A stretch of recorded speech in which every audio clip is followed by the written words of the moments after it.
We know how spring is an extremely active time for severe weather, and we are watching that play out in other parts of the country. I've never heard the helmet thing. I guess it makes sense, by whatever means necessary to stay safe. That's incredible. And that line is moving this way. Kat Campbell's in the WRAL Severe Weather Center right now with what she's watching. And, you know, I just want to assure folks that we're not going to see a level 5 threat like folks in Oklahoma were under yesterday. So the threat's not that high. But as this system moves closer to us, we will have the threat for severe weather on Thursday. Thursday is a WRAL Weather Alert day. During the afternoon and evening, we could see some severe storms, damaging wind gusts, and hail will be possible.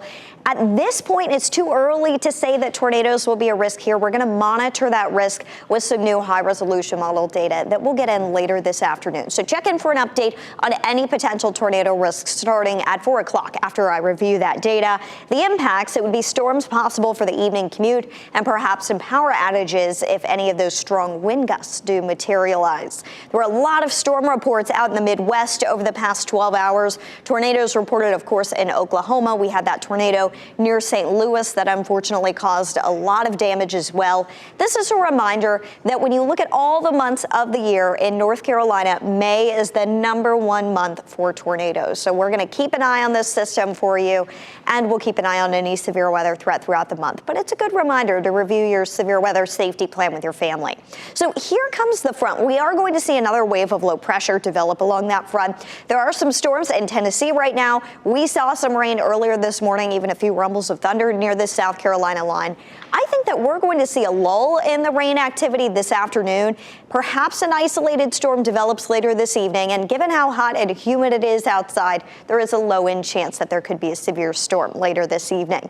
Tomorrow, a slightly greater coverage of storms during the afternoon and evening. We're going with about a 40% chance of storms tomorrow. A level 1 out of 5 severe weather threat tomorrow. Damaging wind gusts and hail will be possible. But here comes the front on Thursday. One thing that we're going to keep an eye on that I've noticed on most of the model data that's come in midday today is the potential for a round of some showers, perhaps some storms earlier in the morning. We'll watch to see what that does to the atmosphere. And then as we get into the afternoon, this is as far out as this high resolution futurecast goes. But here's those storms starting to develop that would eventually track to the north and east. So it's later in the day, Thursday, we'd have that main threat.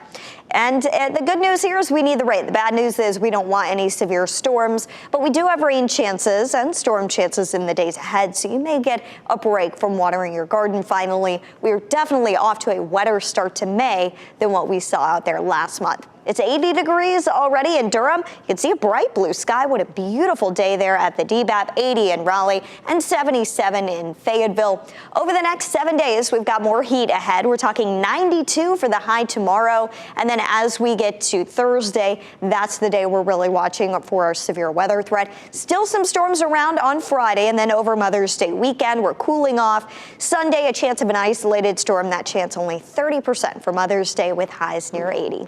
Renee and Jeff.